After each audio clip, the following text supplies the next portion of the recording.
ओम अज्ञानं तिमिरन्धस्य ज्ञानाञ्जनशलाकया चक्षुर्मिलितं येन तस्मै श्रीगुरुवे नमः।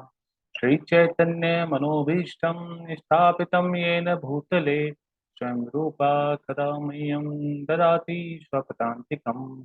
वन्देऽहं श्रीगुरो श्रीयुतापदकमलं श्रीगुरून् वैष्णवांसं च श्रीरूपं साग्रजातं शैगण रघुनाथं वितं सांसदीवं साद्वैतं सावधूतं परिजनसहितं कृष्णचैतन्यदेवं श्रीराधा कृष्णपादान् शैगणललिता श्रीविशाखावितांतश्च हे कृष्ण करुणा सिंधो दीनबंधो जगतपते गोपेश गोपिका कांत राधा कांत नमस्ते तप्त कांचन गौरांगी राधे वृंदावनेश्वरी भानुसुते देवी प्रणमामि हरिप्रिये वाञ्छाकल्पतरुभ्यश्च कृपा सिन्धु एव च पतितानां पावनेभ्यो वैष्णवेभ्यो नमो नमः।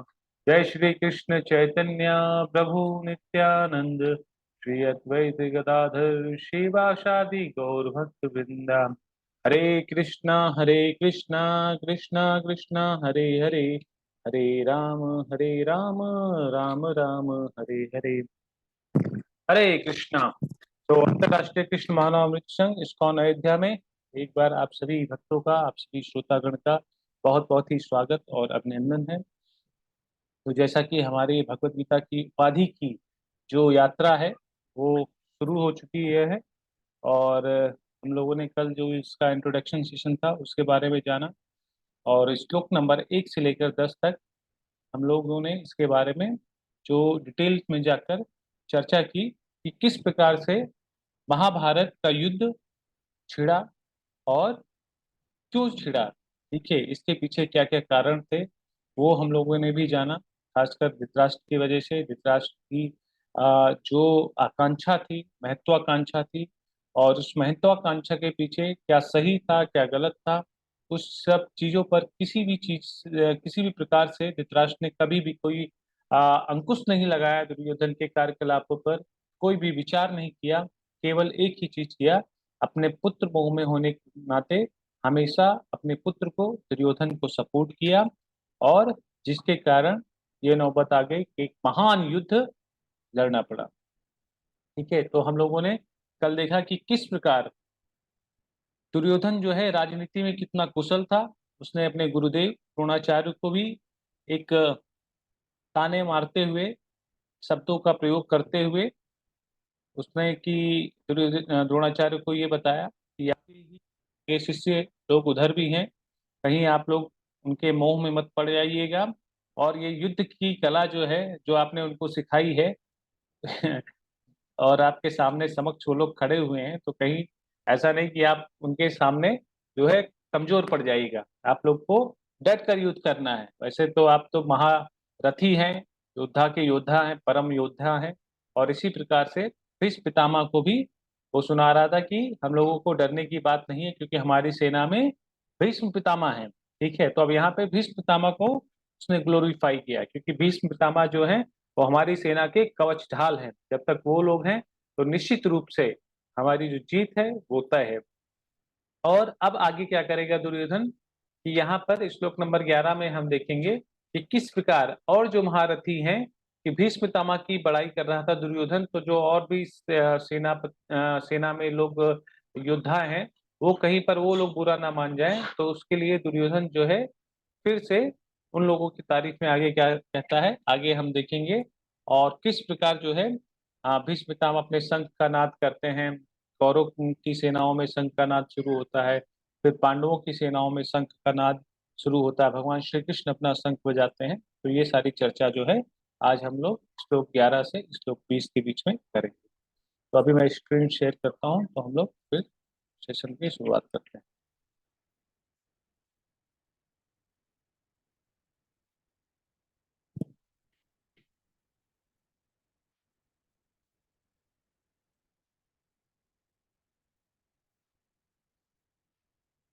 हरे कृष्ण। तो श्लोक नंबर 10 तक हम लोगों ने कल कंप्लीट किया था, और श्लोक 11 से हम आज जानेंगे कि आज किस प्रकार जो दुर्योधन है वो पितामह को ग्लोरीफाई कर रहे हैं और उनकी शक्तियों के बारे में यहाँ पे गुणगान कर रहे हैं। ठीक है, तो श्लोक नंबर 11। अयनेषु च सर्वेषु यथा भागं वस्थिता भीष्ममेव विरक्षन्तु भवन्तः सर्व एव हि। अतः सैन्य व्यू में अपने अपने मोर्चे पर खड़े रहकर सभी को भीष्म पितामह की पूरी तरह सहायता करना चाहिए। ठीक है, कि जैसा कि श्लोक नंबर 10 में हम लोगों ने कल देखा कि भीष्म पितामह की तारीफ किया कि जब भीष्म पितामह है तो हम लोगों को किस बात की चिंता है। और आज फिर वहीं पर अर्जुन ने बोला, देखिए सॉरी अर्जुन ने नहीं, दुर्योधन ने बोला, दुर्योधन एक बहुत कुशल राजनीतिक भी है और कुशल राजनीतिक शासक होते हुए उसको पता है कि कैसे टीम में कैसी योद्धाओं के समक्ष किस चीज से वार्ता की जाए कि किसी को बुरा भी ना लगे और सभी लोग युद्ध के लिए उत्साहित हो। तो यहाँ पर तात्पर्य में श्रीला प्रभुपाद जी बताते हैं कि भीष्म पितामह के शौर्य की प्रशंसा करने के बाद दुर्योधन ने सोचा कि कहीं अन्य योद्धा, दुर्योधन भीष्म पितामह की तारीफ किया पिछले श्लोक में, और फिर ये सोचा कि कहीं अन्य योद्धा जो है इस बात का बुरा ना मान जाए या ये चीज ना समझ लें कि उनकी अपेक्षा भीष्म पितामह को ज्यादा महत्व दिया जा रहा है।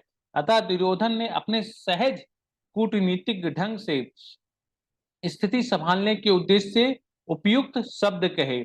उसने बलपूर्वक कहा, भीष्मदेव निस्संदेह महानतम योद्धा है। इसमें किसी भी प्रकार का संदेह नहीं है कि भीष्म पितामह जो है वो एक महान योद्धा है, लेकिन किंतु अब वो वृद्ध हो चुके हैं, बूढ़े हो चुके हैं।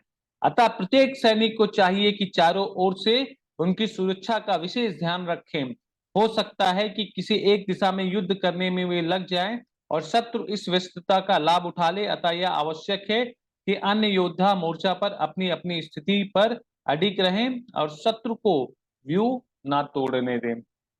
तो देखिए कितनी ही चतुरता के साथ यहाँ पर दुर्योधन जो है इस अभिनय को, इस जो रोल है उसको निभा रहा है कि भीष्म पितामह जो है सेनापति के रूप में वहां पर ही है और वो चाहता था कि सारे जो सेना में लोग हैं, जो योद्धा हैं, उनको भी ऐसा महत्व दिया जाए कि वो अपने आप को कम ना आंकें, अपने आप को भी जो है महान योद्धा समझें और सभी लोग जो है इकट्ठा होकर भीष्म पितामह की रक्षा भी करें और साथ के साथ ही युद्ध भी लड़ें, क्योंकि उसका कहने का मतलब था कि भीष्म पितामह अभी वृद्ध हो चुके हैं। लेकिन ये केवल शब्द उसने इसीलिए कहा कि वहां पर जो और भी सैनिक और भी योद्धा खड़े थे वो अपने आप को ऐसा ना समझे कि उनको जो है नजरअंदाज किया जा रहा है।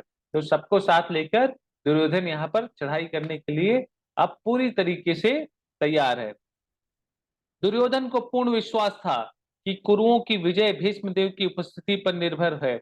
उसे युद्ध में भीष्मदेव तथा द्रोणाचार्य के पूर्ण सहयोग की आशा थी, क्योंकि वह अच्छी तरीके से जानता था कि इन दोनों ने उस समय एक शब्द भी नहीं कहा था जब अर्जुन की पत्नी द्रौपदी असहाय अवस्था में भरी सभा में नग्न किया जा रहा था। तो जब द्रौपदी का चीरहरण हो रहा था, दुशासन जब उसकी साड़ी को खींच रहा था, तो उस समय जब द्रौपदी उनसे सहायता के लिए मदद मांगती है तब भी वहां पर द्रोणाचार्य भी बैठे थे, भीष्म पितामह भी बैठे थे, कृपाचार्य बैठे थे, धृतराष्ट्र बैठे थे। ठीक है, मान लीजिए धृतराष्ट्र तो उनके पिता हैं, लेकिन द्रोणाचार्य जिन्होंने पांडवों को शिक्षा दी, उनके गुरु, पितामह भीष्म उनके पिता के समान, उनके दादाजी खुद है। ठीक है, लेकिन उन लोगों ने भी उस समय उस सभा में द्रौपदी की किसी प्रकार की मदद सहायता ना की और ना ही किसी ने दुर्योधन को यहाँ पर रोका था कि ये कार्य जो है अनीति के बिल्कुल जो है अधर्म है, ये नीतियों के बिल्कुल खिलाफ है। ऐसा किसी ने उंगली भी नहीं उठाई, क्योंकि सभी लोग उस नमक के कर्ज के नीचे दबे हुए थे। यह जानते हुए कि इन दोनों सेनापतियों के मन में पांडवों के लिए स्नेह था, दुर्योधन को आशा थी कि वे स्नेह को उसी तरह त्याग देंगे जिस तरह उन्होंने ध्रुव क्रीड़ा के अवसर पर किया। दुर्योधन को पूर्ण तरीके से इस चीज का ज्ञात था कि द्रोणाचार्य और भीष्म पितामह दोनों के हृदय में पांडवों के प्रति बहुत ही स्नेह था। और अर्जुन तो भीष्म पितामह के बहुत ही करीबी थे। अर्जुन और युधिष्ठिर महाराज दोनों ही, वे सारे पांडव जो थे भीष्म पितामह के बहुत ही करीबी थे, और द्रोणाचार्य के भी, क्योंकि वो लोग बचपन से हमेशा धर्म का पालन करते थे। इसीलिए वो द्रोणाचार्य के प्रिय शिष्यों में से भी एक थे। और इस बात को दुर्योधन भली भांति जानता था और इस चीज की आशा लगा के बैठा था, क्योंकि ध्रुव क्रीड़ा के दौरान जब द्रौपदी का वस्त्र हरण किया जा रहा था, तो उस समय में भी भीष्म पितामह और द्रोणाचार्य शांत बैठे हुए थे, दुर्योधन के विरोध के लिए नहीं खड़े हुए। तो इसीलिए उसको इस बात का पूरा कॉन्फिडेंस था, पूरा आत्मविश्वास था कि युद्ध कौरवों की तरफ से भीष्म पितामह और द्रोणाचार्य पूरी ताकत के साथ जो है वो लड़ेंगे। और इस बात को भीष्म पितामह भली भांति समझ रहे थे कि दुर्योधन ये सारी चीजें क्यों बोल रहा है, किस लिए बोल रहा है, और इसके पीछे का मकसद क्या है। ठीक है, तो अगले श्लोक में इसके पीछे का जो मकसद है वो भीष्म पितामह समझकर उस चीज के लिए आगे कार्य करते हैं। श्लोक नंबर 12। तस्य सज्जन हर्षम कुरु वृद्धा पितामहान् सिंहनादं विनिर्दिच्ये शंखं दद्मो प्रतापवानम्। तब कुरुवंश के वयोवृद्ध परम प्रतापी एवं वृद्ध पितामह ने सिंह गर्जना की सी ध्वनि करने वाले अपने शंख को उच्च स्वर से बजाया, जिससे दुर्योधन को हर्ष हुआ। ठीक है, तो अभी भीष्म पितामह ने क्या किया कि कुरुवंश के वयोवृद्ध परम प्रतापी जो भीष्म पितामह जी थे, वो समझ गए कि दुर्योधन अंदर से क्या चाहता है। ठीक है, तो वो दुर्योधन के मनोभाव को, मनोदशा को पूर्ण तरीके से जान गए, और उसके प्रति अपनी स्वाभाविक दयावश उन्होंने उसे प्रसन्न करने के लिए अत्यंत उच्च में अपना जो शंख था उसको बजाया। और शंख की नाद इतनी भयंकर थी, उसकी ध्वनि इतनी उच्च थी कि वहां पर खड़े हुए जितने भी लोग थे उस शंख की नाद के सामने कुछ सुन भी नहीं पा रहे थे। और इससे क्या हुआ, दुर्योधन जो हुआ, बहुत ही दुर्योधन को हर्ष हुआ कि भीष्म पितामह पूरे जोश के साथ में, पूरे होश के साथ में अब हमारे साथ जो है कौरवों के साथ पांडवों के लिए युद्ध करेंगे, क्योंकि युद्ध करने की घोषणा उन्होंने शंख बजाकर कर दी। अप्रत्यक्ष रूप में शंख के द्वारा प्रतीकात्मक ढंग से उन्होंने अपने हताश पौत्र दुर्योधन को बता दिया कि युद्ध में विजय की आशा नहीं है, क्योंकि दूसरे पक्ष में साक्षात भगवान श्री कृष्ण हैं, और फिर भी युद्ध का मार्गदर्शन करना उनका कर्तव्य था, और इस संबंध में वो कोई कसर नहीं रखेंगे। तो यहाँ पर जो है भीष्म पितामह ने कुछ बोला नहीं, लेकिन अपने शंख के माध्यम से इस चीज का इशारा किया दुर्योधन के को कि वो पूरी ताकत से, पूरे हर्षोल्लास से जो है, हर्षोल्लास तो नहीं बोल सकते, उस युद्ध को करते हुए बहुत खुश तो नहीं थे, लेकिन ये उनका कर्तव्य था, और वो अपने कर्तव्य को निभाने के लिए किसी भी प्रकार से वो पीछे नहीं जाएंगे, उस युद्ध में डट कर लड़ेंगे पांडवों के समक्ष। और इस बात की भी उन्होंने पुष्टि की ना बोल के, क्योंकि भीष्म पितामह अंदर से तो दुखी बहुत ही थे, लेकिन इस चीज को भी उन्होंने पुष्ट कर दिया कि पांडवों के युद्ध में, पांडवों उनकी सेना में भगवान श्री कृष्ण उनके साथ ही हैं, तो निश्चित रूप से जहाँ पे भगवान है वहां पर हमारी विजय तो होगी नहीं, लेकिन तब भी मैं युद्ध करने से पीछे नहीं हटूंगा। ठीक है, तो इसी प्रकार से अपने शंख की ध्वनि को बजाकर उन्होंने युद्ध शुभारंभ करने के लिए बहुत ही उच्च स्वर में सिंह की गर्जना करते हुए, गर्जना कर, जैसे उनके शंख की नाद थी वो सिंह की, मतलब शेर की एक दहाड़ के जैसी थी, उस दहाड़ के बराबर, सिंह की दहाड़ के बराबर उन्होंने शंख को बजाया।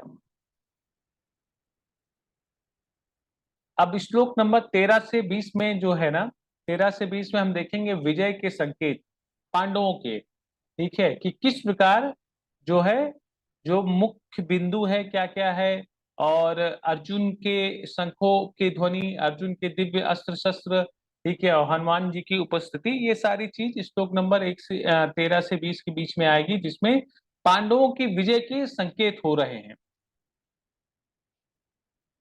श्लोक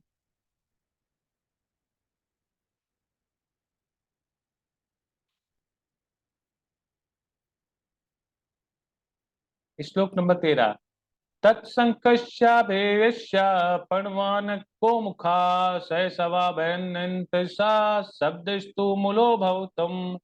तत्पश्चात शंख नगाड़े बिगुल तुरही तथा सींग सहसा एक साथ बज उठे।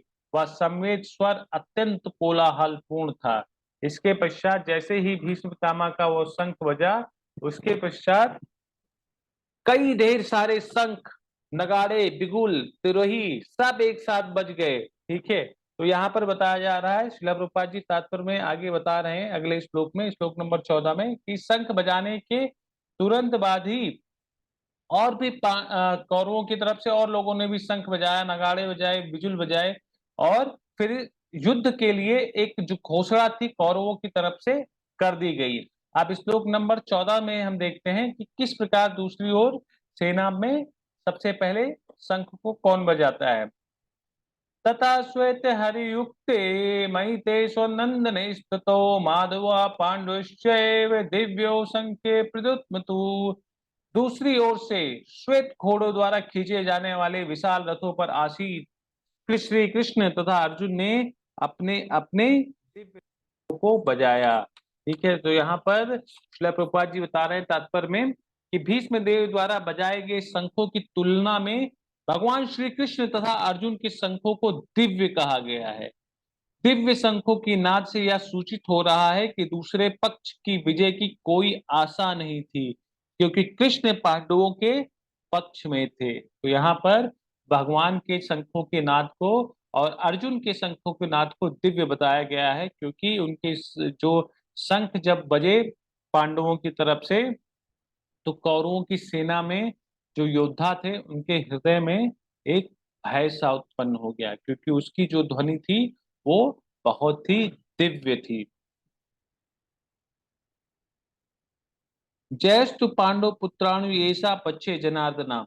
जय सदा पांडु के पुत्रों जैसे की होती है, क्योंकि भगवान कृष्ण उनके साथ हैं, और जहां भगवान विद्यमान है वहीं वहीं लक्ष्मी भी रहती हैं, क्योंकि वे अपने पति के बिना नहीं रह सकती हैं। अतः जैसा कि विष्णु या भगवान कृष्ण के शंख द्वारा उत्पन्न दिव्य ध्वनि से सूचित हो रहा था, विजय तथा श्री दोनों ही अर्जुन की प्रतीक्षा कर रही थी। इसके अतिरिक्त जिस रथ में दोनों मित्र आसीन थे वह अर्जुन को अग्नि देवता द्वारा प्रदत्त था। इससे सूचित हो रहा था कि तीनों लोकों में जहां कहीं भी यह जाएगा वह वहां वहां पर विजय जो है निश्चित है। तो इस चीज की पुष्टि हो रही है। देखिए, भगवान जहाँ पे रहते हैं सत्य वही होता है और जीत वहीं पर होती है, क्योंकि भगवान जहाँ पे रहते हैं वहीं पर भगवान धर्म की रक्षा के लिए स्वयं खड़े होते हैं, और जब धर्म की रक्षा करने के लिए स्वयं खड़े होते हैं तो निश्चित रूप से वहां पर अधर्म कोई भी बोलबाला नहीं रहेगा। तो इस बात को भली भांति द्रोणाचार्य, भीष्म पितामह, कृपाचार्य, ये सभी लोग जानते थे, क्योंकि भगवान उनके साथ में, अर्जुन के साथ में, तो अर्जुन का बाल भी बाका नहीं हो सकता है। और दूसरी ओर अर्जुन जिस रथ पर सवार था वो रथ उसे अग्निदेव के द्वारा प्राप्त हुआ होता है, और उस रथ की एक खास वजह ये होती थी कि जिस जिस युद्ध में वो रथ जाता था वहां पर वो विजय प्राप्त करता था। ठीक है, तो ये जो रथ है अर्जुन को, ये इंद्रदेव द्वारा ही दिया गया था, अग्निदेव के माध्यम से, और ये एक अग्नि का प्रतीक था इस रथ पे।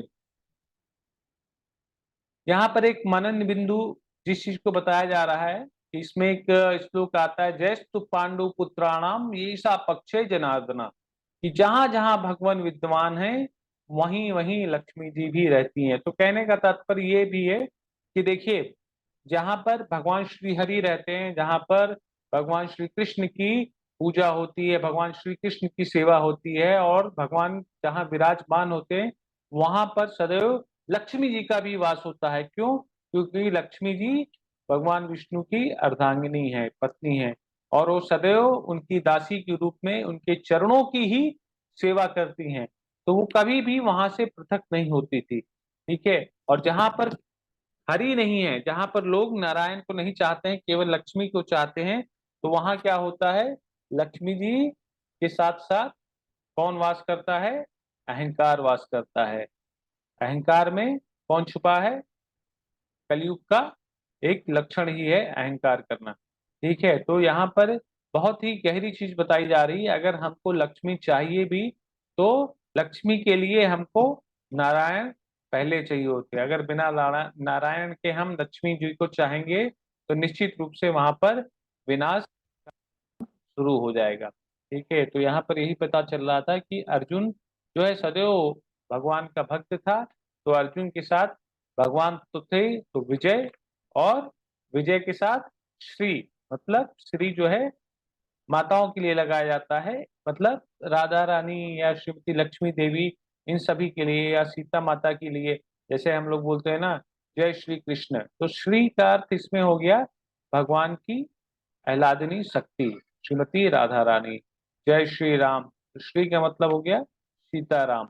तो इसीलिए विजय श्री मतलब विजय भगवान है, तो वहां पर विजय निश्चित है। और श्री मतलब कि वहां पर धन जन की जो कमी कभी नहीं पड़ेगी, विजय भी होगी और धन धनाट की भी कोई कमी नहीं पड़ेगी। श्लोक नंबर 15 में हम लोग देखते हैं,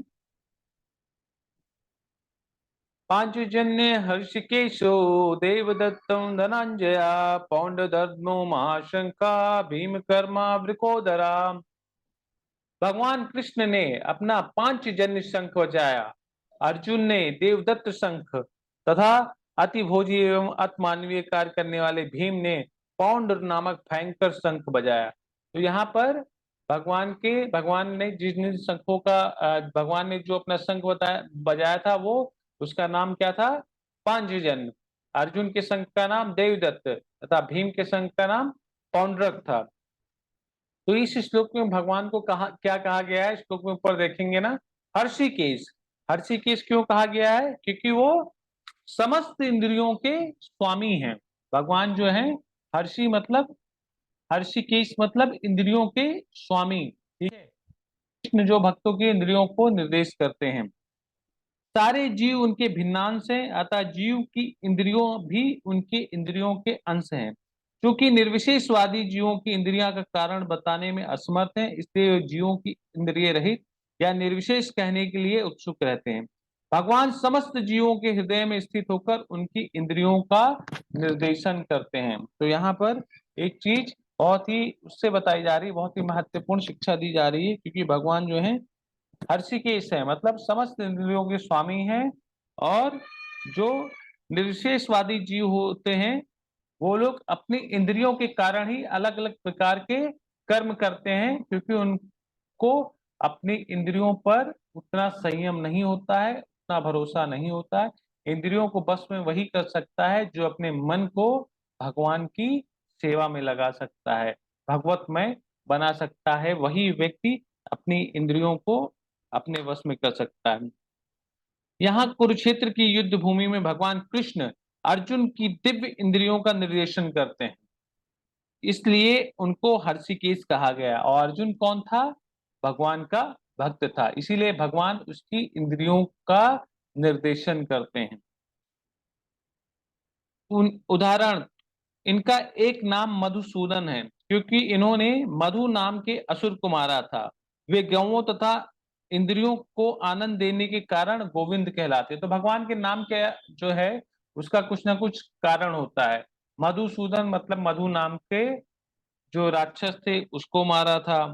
फिर गोपाल हैं, क्योंकि वो गांव को सभी प्रकार की जो गाय होती हैं, सुरभि गाय, उनको बहुत ही प्यारी हैं, उनको पालते हैं। फिर वो गोविंद हैं। ठीक है, गोविंद मतलब जिनको अपनी इंद्रियों पर संयम है, वो गोविंद कहलाता है। और उनका एक नाम है मधु मदन मोहन, मतलब कि जो मदन मोहन हम देखते हैं जीव के अंदर, जीवात्मा के इस भौतिक जगत में कामदेव का एक रंच मात्र है, जहां पर एक बाण छोड़ा हुआ है, जिसकी काम के मद में चूर होकर यहाँ पे पुरुष और स्त्री अंधे हुए हैं इस जगत में। लेकिन ऐसे कामदेव भी जब भगवान का दर्शन करते हैं, भगवान श्री कृष्ण का दर्शन कर लेते हैं, तो वो बेहोश हो जाते हैं। तो मदन मतलब मोहित कर लेना कामदेव को, ऐसा मोहन रूप है हमारे प्यारे भगवान का। उनको मदन मोहन भी कहा जाता है। इसीलिए वासुदेव के पुत्र होने के कारण उनका नाम वसुदेव ही है। देवकी को माता के रूप में स्वीकार करने का इनका नाम देवकी नंदन है। वृंदावन में यशोदा के साथ बाल लीलाएं करने के कारण ये यशोदा नंदन भी हैं। अपने मित्र अर्जुन का सारथी बनने के कारण इनको पार्थसारथी भी कहते हैं। इसी प्रकार उनका एक नाम जो है वो हर्षिकेश है, क्योंकि उन्होंने कुरुक्षेत्र के युद्ध स्थल में अर्जुन का निर्देशन किया था। इस श्लोक में अर्जुन को धनंजय कहा गया है। विभिन्न यज्ञ, क्योंकि जब इनके बड़े भाई को विभिन्न यज्ञ संपन्न करने के लिए धन की आवश्यकता हुई, तो उसे प्राप्त करने में इन्होंने सहायता की थी अर्जुन ने। तो इनका एक नाम है धनंजय। इसी प्रकार भीम वृकोदर कहलाते हैं, क्योंकि जैसे वे अधिक खाते हैं, उसी प्रकार अति मानवीय कार्य भी करते हैं। जैसे हिडिंबासुर का वध, तो हिडिंबासुर का वध केवल और केवल भीम ने किया। इतना भयंकर प्रलयकारी राक्षस था, लेकिन भीम ने उसका वध चुटकी भर में ही कर दिया। पांडवों के पक्ष में श्री कृष्ण इत्यादि विभिन्न व्यक्तियों द्वारा विशेष प्रकार के शंखों का बजाया जाना युद्ध करने वाले सैनिकों के लिए अत्यंत प्रेरणापद था। विपक्ष में ऐसा कुछ न था। ना तो परम निदेशक भगवान श्री कृष्ण थे, ना ही भाग्य की लक्ष्मी थी, अतः युद्ध में उनकी पराजय पूर्व निश्चित थी। शंखों की ध्वनि मानो या संदेश दे रही थी। तो यहाँ पर जो है जितने भी शंखनाद हुए, शंख ध्वनि यही संदेश दे रहे थे कि इस सेना की विजय जो है वो निश्चित रूप से तय है। क्यों? क्योंकि यहाँ पर परम पुरुषोत्तम भगवान श्री कृष्ण भी खड़े हैं, धर्म के पालक सभी योद्धा भी खड़े हैं, और साथ के साथ जहाँ पे नारायण है वहां पर लक्ष्मी जी भी, उनका भी विराजमान है।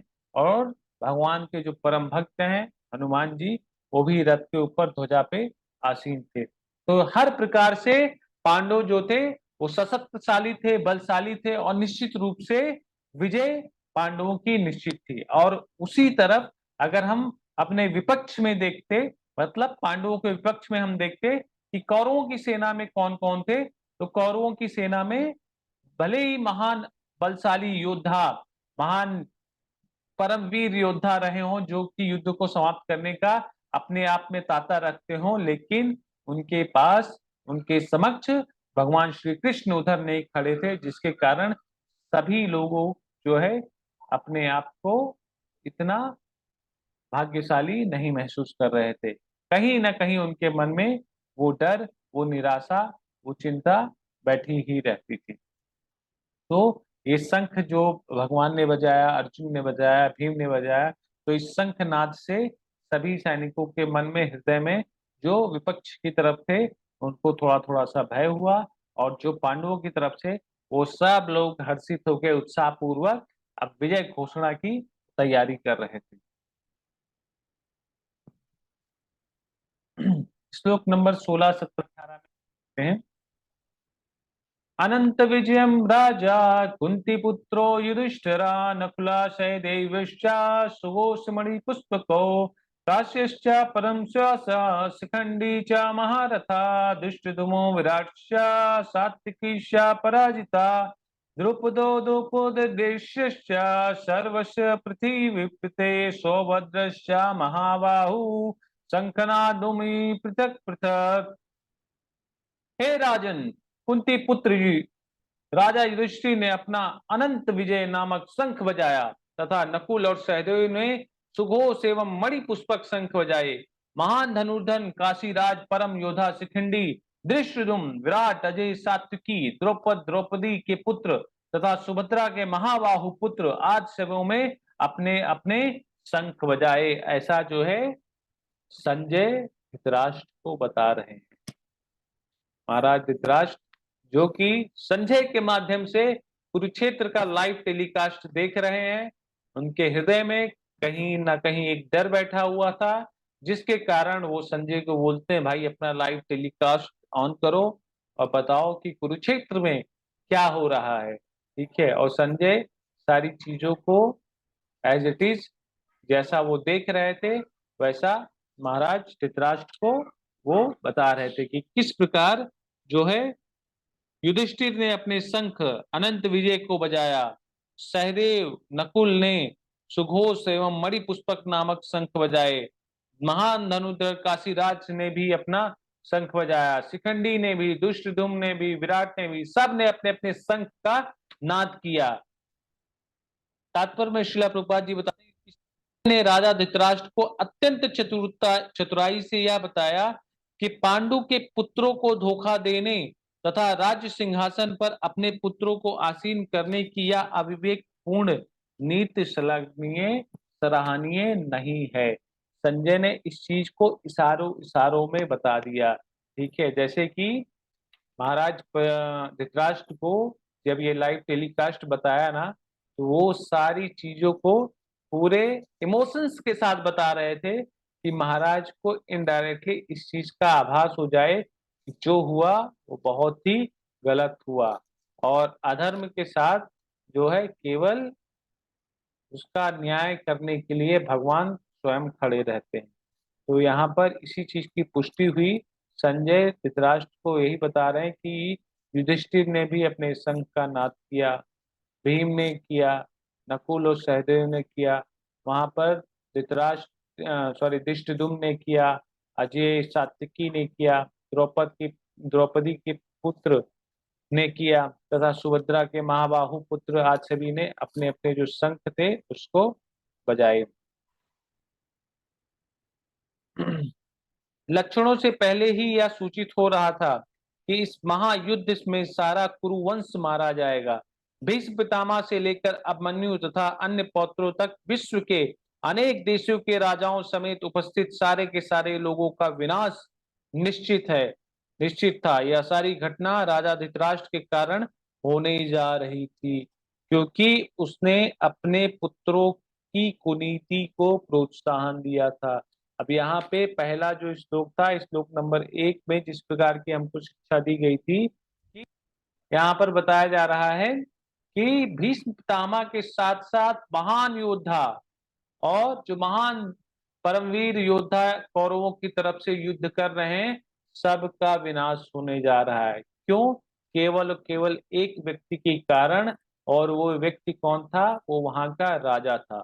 और उस राजा के कारण, धृतराष्ट्र के कारण, क्योंकि धृतराष्ट्र ने अपने पुत्रों को अधर्म के रास्ते पर जाने के लिए जब उसके पुत्र जा रहे थे तो उसने कभी रोका नहीं, कभी उस पर अंकुश नहीं लगाया। जब उसके पुत्र गलत करते थे कभी उनको टोका नहीं, डांटा नहीं, मारा नहीं। और इसी प्रकार से उसके जो पुत्र हो थे वो बढ़ गए, अपने मन को बहुत बढ़ा लिए और पांडवों के प्रति इतना द्वेष करने लग गए, क्योंकि धृतराष्ट्र भी पांडु से ही इतना जलता था और इसीलिए उसने पांडवों के पुत्रों से भी वैसा ही द्वेष रखा जिस प्रकार उसको ना सिंहासन ना मिलने के कारण जब वो पांडु से द्वेष करता था। तो इसके कारण क्या हुआ कि पूरा का पूरा कुरुवंश अब विनाश के मुंह में जा रहा था और उसके पीछे केवल एक आदमी का हाथ था, वो थे महाराज धृतराष्ट्र। अगर सही समय पर उन्होंने दुर्योधन को रोक लिया होता, उनकी महत्वाकांक्षाओं को रोक लिया होता, अपनी महत्वाकांक्षाओं पर अंकुश लगा लिया होता, अपने पुत्र को आगे बढ़ाने के लिए गलत कार्य ना किए होते, गलत कार्यों में सपोर्ट ना किया होता, तो आज ऐसा दिन ना आता कि केवल एक शासक की वजह से लाखों करोड़ों लोग जो है मौत के मुंह में चले जा रहे थे। तो यहाँ पर इसी चीज के बारे में बहुत ही विस्तार से समझाया गया है। और श्लोक नंबर हम लोग 19 में देखते हैं, साघोषो दरष्ट्राणम हृदयानि व्याधरातम नावश्या पृथ्वीं चैवा तू मूलो अभ्युन्नदानम। इन विभिन्न शंखों की ध्वनि कोलाहल बन गई जो आकाश तथा पृथ्वी को शब्दमान करती हुई धृतराष्ट्र के पुत्र के हृदय को विदीर्ण करने लगी। मतलब ऐसी दिव्य ध्वनि हुई शंख के नाद से पांडवों की तरफ से, इस ध्वनि को सुनते हुए कौरव की सेना में क्या हो गया? लोगों को उनके हृदय में थोड़ा सा भय छा गया। तात्पर्य में श्रील प्रभुपाद जी बताते हैं कि जब भीष्म तथा दुर्योधन के पक्ष के अन्य वीरों ने अपने अपने शंख बजाए तो पांडवों के हृदय विदीर्ण नहीं हुए। क्यों नहीं विदीर्ण हुए? क्योंकि उनके साथ कौन था? भगवान थे। और जब भगवान साथ में है तो किस बात का डर? लेकिन ऐसी घटनाओं का वर्णन नहीं मिलता है, किंतु इस विशिष्ट श्लोक में कहा गया है कि पांडव पक्ष के शंखनाद से धृतराष्ट्र के पुत्रों के हृदय में वितीर्ण हो गए, और इसका कारण स्वयं पांडव और भगवान कृष्ण में उनका विश्वास है। परमेश्वर की शरण ग्रहण करने वाले को किसी प्रकार का भय नहीं रह जाता, चाहे वह कितना ही विपत्ति में क्यों ना हो। तो यहाँ पर एक बहुत ही महत्वपूर्ण शिक्षा यहाँ पर भी हमको मिल रही है कि जो लोग परमेश्वर की शरण में रहते हैं, भगवान की शरण में रहते हैं, उनके जीवन में भले ही कितनी कठिनाई कठिनाई क्यों ना आ जाए, भले कितनी ही उनको अग्नि परीक्षा से ना गुजरना पड़े, भले ही पल पल पर उनके जीवन में कठिनाई होता है या उनको हानि होती है या उनको नुकसान होता है, लेकिन भगवान के प्रति समर्पण जिसकी रहती है, भगवान के प्रति आस्था जिसकी रहती है, भगवान के प्रति विश्वास जिसको रहता है, उसको कभी भी किसी भी प्रकार का डर नहीं रहता है। लेकिन जिनको भगवान पे आस्था और विश्वास नहीं होता है, हम लोग कि वो छोटी छोटी चीजों से भी डर जाते हैं। तो आप लोग चैट बॉक्स का प्रयोग करके उत्तर में लिखिए या चैट बॉक्स में लिखिए कि हम सभी लोगों को भगवान के ऊपर आस्था है कि नहीं है। भगवत गीता का कोर्स तो हम लोगों ने किया हुआ है, डिप्लोमा भी कर लिया है, सर्टिफिकेट भी ले लिया है, दीवार पर लगा भी लिया है, लेकिन हमारे अंदर भगवान के प्रति आस्था कितनी बड़ी? अगर आस्था बड़ी है तो क्या हम सुबह उठ के भगवत नाम के उस जप में आ पा रहे हैं कि नहीं आ पा रहे हैं? सुबह जो 5 से 6 भगवत नाम का जप है, उन शुद्ध नामों के जप के प्रति आकर्षित हो पा रहे हैं कि नहीं हो पा रहे हैं? भगवान की कथाओं के श्रवण के बारे में सुन पा रहे हैं कि नहीं सुन पा रहे हैं? वी हैव टू जज बाई अवर सेल्फ। हमें जज करने के लिए कभी दूसरों की सहायता करने आवश्यकता नहीं है। अगर हम अपने आप को ही देखेंगे, टटोलेंगे कि हम किस परिस्थिति में और कहाँ खड़े हैं, तो हमको पता चल जाएगा। इसीलिए कहते हैं ना कि अगर अपने आप को जज करना हो तो हमें अपने हृदय को टटोलना चाहिए, किसी दूसरे के ऊपर लांछन लगाने से पहले, उंगली लगाने से पहले। हम सभी को कितना विश्वास है कि हम लोग भगवान को कितना प्रेम करते हैं, हम लोगों को पता है कि हम भगवान के लिए कितना समय निकालते हैं, हम लोग इस चीज के बारे में जानते हैं कि कितनी श्रद्धा है हमें भगवान के प्रति। तो ये श्लोक इसीलिए बताया गया है कि जो भगवान के भक्त होते हैं, जो भगवान के प्रति जिसका विश्वास दृढ़ होता है, जो भगवान के प्रति श्रद्धावान होते हैं, जो भगवान के भक्त होते हैं, वो भगवान पर इतना भरोसा करते हैं कि उनके भक्त के जीवन में कठिनाई भले ही कितनी क्यों ना आए, लेकिन उन सभी चीजों को वो भगवत कृपा मानकर बहुत ही सरलता से पार कर जाते हैं। ये वैष्णव और भक्त की सबसे बड़ी निशानी है। तो यहाँ पर इसी चीज के बारे में बताया जा रहा है कि अर्जुन जो थे, पांडव जो थे, वो भगवान के भक्त थे, भगवान के शरणागत थे, और उनको किसी बात का डर नहीं था, भले ही उनके जीवन में कुछ भी हो जाए। और उनके जीवन में इतने महान कष्ट आए, इतने अत्यंत दुखदायी कष्ट आए, लेकिन कभी भी पांडव जो है भयभीत और चिंतित नहीं हुए। लक्षागृह में आग लगा दिया गया, भीम को बचपन में जहर दिया गया, फिर इसके बाद इन लोगों को अज्ञातवास भेजा गया, वनवास भेजा गया, क्या क्या नहीं किया गया, सारी जमीनें इनकी हड़प ली गई, देश से निकाल दिया गया। सोचिए, हर एक तरीके का जो दुर्व्यवहार था, जो उदंडता थी, सभी चीज दुर्योधन ने कर दिया था, लेकिन पांडव कभी भी शांत थे। ठीक है, पांडवों के मन में किसी भी प्रकार की ईर्ष्या नहीं थी। हाँ, अपने हक की लड़ाई के लिए भगवान की लीलाओं के माध्यम से जरूर खड़े हुए। तो यहाँ पर यही बताया जा रहा है कि जो भगवान का भक्त है, वो भगवान की बातों को सुनेगा, भगवान के वाणी को जीवन में अपनाएगा, भगवान के इस ज्ञान को अपने हृदय में उतारेगा और आचरण में लेके आएगा। तो बार बार इस चीज को कहा जाता है कि हमें भगवान को धन्यवाद करना चाहिए हर एक क्रियाकलाप के द्वारा। हर एक जो भी चीज हम कर रहे हैं, हमको भगवान को अपने जीवन में जोड़ना चाहिए। हर एक चीज जो हमको प्राप्त होती है, जो क्रिया हम कर पा रहे हैं, जो श्वास हम ले पा रहे हैं, इस पे भी हमारा हक नहीं है। ये सारी चीजें भगवान की शक्तियों के माध्यम से ही जो प्रसारित होती हैं। हम कभी भी अपनी मर्जी से श्वास नहीं ले सकते हैं। कभी भी अपनी मर्जी से नहीं छोड़ सकते हैं। हम खाना खाते हैं क्या, और पचाता कौन है, हम ही पचाते हैं? नहीं, ये सब भगवान की शक्तियों के माध्यम से हो रहा है। ठीक है, जंगल में जो हाथी है, शेर है, उसके लिए भोजन की व्यवस्था कौन करता है? भगवान करते हैं।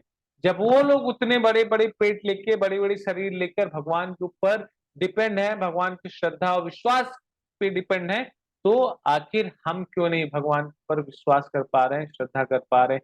यही हमारे अंदर सबसे बड़ी अज्ञानता और मूर्खता भरी हुई है।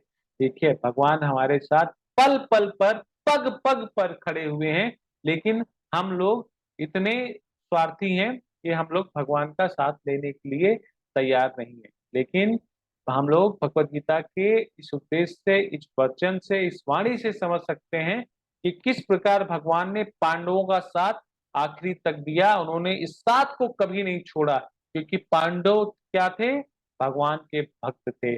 और जब भगवान के भक्त हैं, तो वो कोई भी किसी भी परिस्थिति में रहे, तो उनको किसी भी प्रकार का जो डर है वो नहीं रहेगा। इसीलिए जब कौरवों के शंखनाद हुए, तो उनको कोई फर्क नहीं पड़ा, उन्होंने बस ऐसे अपने शर्ट, अपने उससे कवच से धूल झाड़ दी। ठीक है, लेकिन जब पांडवों की तरफ से शंखनाद हुआ, तो कौरवों के हृदय में एक भय सा छा गया। ठीक है, तो श्लोक नंबर 19 में इसी चीज की पुष्टि की गई है, क्योंकि पांडवों को भगवान के ऊपर संपूर्ण विश्वास था, और वो जानते थे स्वयं भगवान उनके साथ में है, तो उनका बाल भी बांका नहीं कर सकता था कोई। श्लोक नंबर 20 में हम लोग देखते हैं, अत विविष्टान् दृष्ट्वा धृतराष्ट्रं कपिध्वजा प्रवृत्ते शस्त्र संपाते धनुरुद्धं पांडवा हर्षिकेशं तदा वाक्याम् इदामाहं महापते। उस समय हनुमान सेन की ध्वजा लगे रथ पर आसीन पांडुपुत्र अर्जुन अपना धनुष उठाकर तीर चलाने के लिए उद्यत हुआ। हे राजन, धृतराष्ट्र के पुत्रों को व्यू में खड़ा देखकर अर्जुन ने श्री कृष्ण से ये वचन कहे। ठीक है, तो यहाँ पर अब किसका उल्लेख आ रहा है? भगवान के सबसे प्रिय भक्त का। ठीक है, हनुमान जी का यहाँ पर वर्णन हुआ कि हनुमान जी कहाँ पर आसीन थे? ध्वजा पर आसीन थे। कहाँ पर? अर्जुन के रथ पर। यद्यपि श्रील प्रभुपाद जी बताते हैं, यद्यप श्री कृष्ण साक्षात श्री भगवान हैं, किंतु वे अहेतुकी कृपावश अपने मित्र की सेवा में लगे हुए हैं। भगवान साक्षात भगवान ही है, भगवान श्री कृष्ण ही है, लेकिन अपने मित्र की सेवा करने के लिए वो लीला कर रहे हैं अर्जुन के साथ में, और अर्जुन के साथ उनका साथ जो है वो दे रहे हैं। सारथी रूप में उन्हें अर्जुन की आज्ञा का पालन करना था, और उन्होंने इसमें कोई संकोच नहीं किया, अतः उन्हें अच्युत कहकर संबोधित किया गया। यद्यपि उन्होंने अपने भक्ति का सारथी पद स्वीकार किया था, किंतु इससे उनकी परम स्थिति अक्षुण्ण बनी रही। तो भगवान जो है भले ही सारथी का, देखिए भगवान बहुत ही दयालु है, भगवान कुछ भी कर सकते हैं। भगवान सुअर का रूप ले सकते हैं, भगवान वराह नरसिंह देव शेर का रूप ले सकते हैं, भगवान कच्छप कछुए का रूप ले सकते हैं, मत्स्य मछली का रूप ले सकते हैं, लेकिन तब भी वो रहेंगे भगवान, वो भगवान ही रहेंगे। ठीक है, तो इसी प्रकार भगवान अपने सभी रोल को भली भांति से जानते हैं, किसको क्या चाहिए, किसको कब चाहिए, और किस चीज को कैसे आना है, वो सब कुछ भगवान जो है करवा लेते हैं अपने भक्तों के माध्यम से। तो यहाँ पर इसी चीज के बारे में श्रील प्रभुपाद जी प्रेशराइज कर रहे हैं कि भगवान को कोई भी पद बड़ा और छोटा नहीं कर सकता, वो अपने आप में परम पूर्ण है, इसीलिए उनको अच्युत कह के संबोधित किया जा रहा है। यद्यपि उन्होंने अपने भक्त का सारथी पद स्वीकार किया था, किंतु उससे उनकी परम स्थिति अक्षुण्ण बनी रही।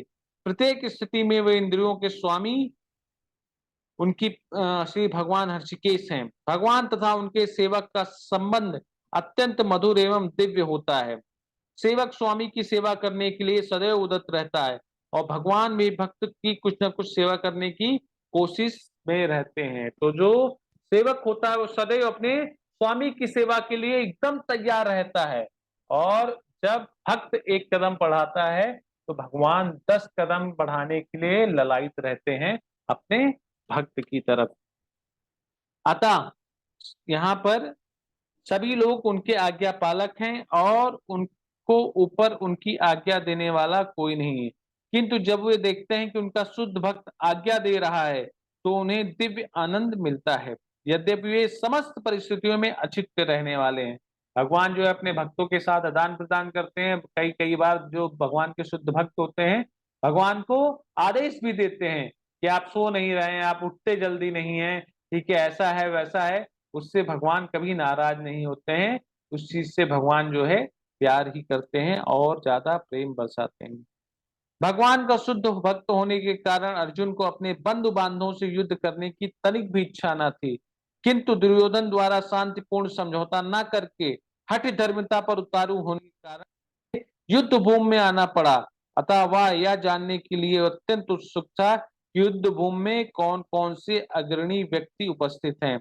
यद्यपि युद्ध भूमि में शांति प्रयासों का कोई प्रश्न ही नहीं उठता, तो भी वह उन्हें फिर से देखना चाह रहा था और यह देखना चाह रहा था कि वे इस अवांछित युद्ध पर किस हद तक तुले हुए हैं। तो यहाँ पर एक चीज बहुत ही महत्वपूर्ण चीज बताया जा रहा है कि श्लोक नंबर 20 में,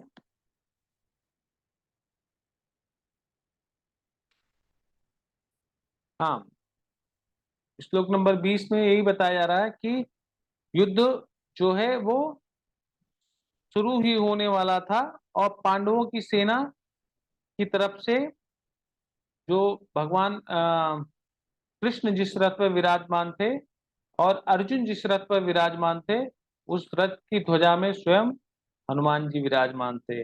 और जिस सेना में हनुमान जी होते हैं उस सेना की विजय निश्चित रूप से तय होती है। जैसा कि हमने रामायण के समय में देखा कि हनुमान ने राम तथा रावण के युद्ध में राम जी की सहायता की थी, जिससे राम विजयी हुए थे। अतः इस समय अर्जुन की सहायता के लिए उनके रथ पर राम तथा हनुमान दोनों ही उपस्थित थे, क्योंकि भगवान श्री कृष्ण साक्षात राम हैं और जहाँ राम रहते हैं वहीं उनके नित्य सेवक हनुमान जी रहते हैं तथा उनकी नित्य संगनी वैभव की देवी सीता भी उपस्थित रहती हैं। अतः अर्जुन के लिए किसी भी शत्रु से भय का कोई कारण नहीं था, क्योंकि सीता राम लक्ष्मण हनुमान स्वयं ही उसके रथ पर आरूढ़ थे। लक्ष्मण जी तो नहीं आते, लक्ष्मण जी भी जो है वो भगवान के ही विस्तार हैं। तो इस प्रकार से हम लोग बोल सकते हैं कि श्री लक्ष्मी जी, राम स्वयं, राम भगवान, भगवान श्री कृष्ण और हनुमान जी जिस रथ पर आरूढ़ है उस रथ का क्या हो सकता है। वो रथ तो रॉकेट की तरीके से उड़ेगा और रॉकेट के तरीके से लोगों को मारकर चला आएगा। ठीक है, तो यहाँ पर इसी चीज की पुष्टि की जा रही है श्लोक नंबर 11 से 20 के बीच में। अब हम कल देखेंगे किस प्रकार जो है अर्जुन उत्कंठित हो गया, ठीक है, उत्साह पूर्वक, कि अब ये सारे लोग तो आए हुए हैं युद्ध करने के लिए, तो अब मुझे भी चलकर बीच में देखना चाहिए कि किस प्रकार से दुर्योधन की तरफ से कौन कौन लोग मेरे से या पांडवों से युद्ध करने के लिए आए हुए हैं और वो उनके अंदर की क्या इच्छा है। तो ये सारी चीजें जानने के लिए हम लोग जो है अगले हफ्ते का इंतजार करेंगे और अगले हफ्ते हम लोग जानेंगे किस प्रकार कौरवों की सेना से भीष्म पितामह, द्रोणाचार्य, कृपाचार्य, ये सारे लोग अर्जुन के समक्ष खड़े थे युद्ध की आशा से, मतलब युद्ध करने के लिए ही खड़े थे। हम लोगों को कोई आशा नहीं थी कि अर्जुन से युद्ध करना है, लेकिन एक ऐसा समय आता है और वो समय केवल केवल धृतराष्ट्र के कारण आया कि उसने अपने पुत्र पर कभी किसी भी प्रकार का अंकुश नहीं लगाया और इतने अंधे पुत्र प्रेम होने के कारण उन्हें इस महाभारत, इस भीषण नरसंहार युद्ध का जो सामना था वो करना पड़ा। ठीक है, तो अगर आप लोगों को कुछ समझ में हो या कोई प्रश्न हो तो आप लोग चैट बॉक्स में लिख सकते हैं और हम लोग उसको फिर वापस से ले लेंगे और उस पर चर्चा करेंगे निश्चित रूप से। ठीक है, तो आप लोगों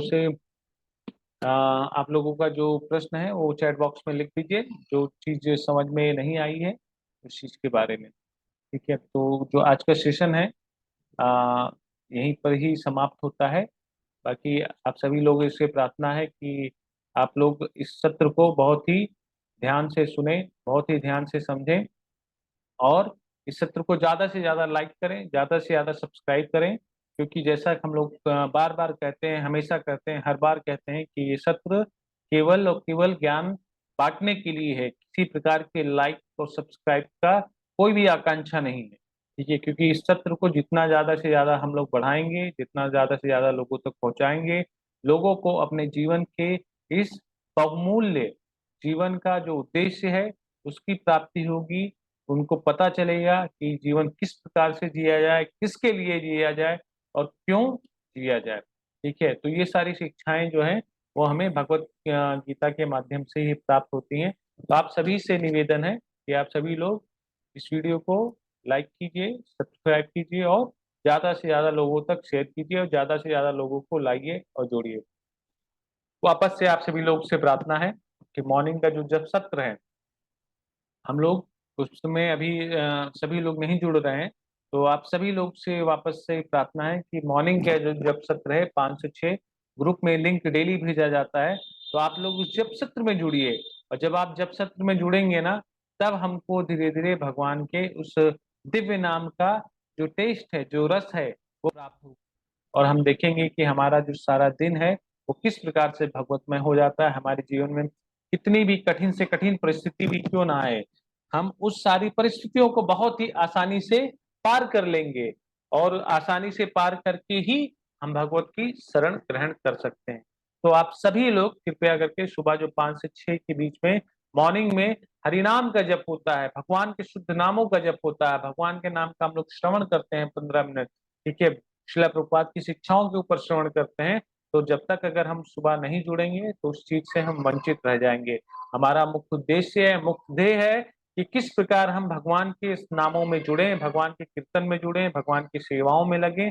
और ये तभी संभव है जब हम अपने आप को भगवान की सेवाओं में लगाने के लिए प्रेरित करेंगे। मानता हूँ सुबह उठना थोड़ा सा कठिन है, लेकिन अभी तो गर्मी हो रही है, तो आप लोग उठ के उस लिंक को ज्वाइन कर सकते हैं। भगवत नाम का जप जो है मात्र आधा घंटा 1 घंटा जो जप होता है उसको कर सकते हैं। एटलीस्ट ना करने से बेहतर कुछ तो शुरू किया जाए। तो हम लोगों को कुछ शुरू करना है। ठीक है, 16 माला पहले नहीं करनी है, पहले एक ही माला से शुरू करते हैं। पूरी पुस्तक नहीं पढ़नी है हमको, केवल 5 मिनट का प्रभुपाद जी का जो उद्देश्य है, जो साधुओं का उद्देश्य है, उसको जानने का प्रयास करना चाहिए। तो आप सभी से निवेदन है कि आप सभी लोग जो है सुबह के सत्र में आइए, जुड़िए, और ज्यादा से ज्यादा लोगों को, जितने ज्यादा से ज्यादा लोगों को जोड़ेंगे उतना ही सभी को लाभ होगा, आध्यात्मिक लाभ होगा। निश्चित रूप से भौतिक लाभ की मैं किसी प्रकार से आपको वो ये नहीं बोल सकता हूँ कि भौतिक लाभ यहाँ पे प्राप्त होगा, लेकिन इस चीज की गारंटी जरूर दे सकता हूँ कि अगर आपको आध्यात्मिक लाभ मिल रहा है तो भौतिक लाभ में किसी भी प्रकार की कमी जो है वो नहीं आएगी। आपको भौतिक लाभ भी साथ के साथ होता रहेगा। जब भौतिक लाभ हो फिर हम उससे भी भगवान की सेवा कर सकते हैं। भागवतम में हम जानते हैं, हम पढ़ेंगे, हम सुनेंगे किस प्रकार से हम अपने रजोगुण और तमोगुण को भी भगवान की सेवा में लगा सकते हैं, किस प्रकार से कंचन को और कामनी को भी भगवान की सेवा में लगा सकते हैं। तो ये सारी शिक्षाएं हमें भगवान की वाणी के द्वारा, भगवान के हृदय के जो संदेश हैं, ये सब हमको प्राप्त होते हैं श्रीमद् भगवत गीता, श्रीमद् भागवतम के माध्यम से। ठीक है, तो आज का जो सत्र है हम लोग यहीं पर समाप्त करते हैं। और आप लोगों से प्रार्थना है कि आप लोग निश्चित रूप से जो है मॉर्निंग का जो जप सत्र है डेली चलता है, आप लोग आइए और ज़्यादा से ज़्यादा लोग जुड़िए, ज़्यादा से ज़्यादा लोग भगवत नाम का जप कीजिए, जिससे कि हम सभी लोग, जो हमारे भक्तों का समूह है, वो ऐसे ही आगे बढ़ता रहे। और लोग भी जुड़ें और आप भी और लोगों को जोड़ें।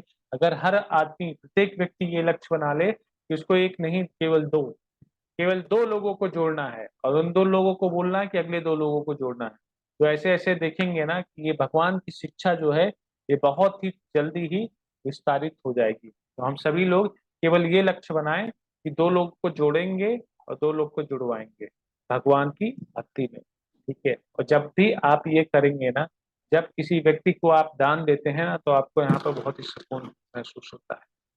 लेकिन जब किसी व्यक्ति को आप भगवान से कनेक्ट करते हैं ना, तब भगवान जो है आपको प्रेम देता है, कृपा देता है, आनंद कर देता है।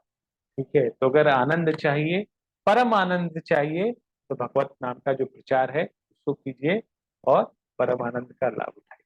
तो आज की जो सेशन है उसको हम लोग यहीं समाप्त करते हैं। ठीक है, तो मिलते हैं नेक्स्ट सेशन में। हरे कृष्णा। यथारूप की जय। जगत गुरु श्रीला प्रभुपाद की जय। हरे कृष्णा। सभी को धन्यवाद।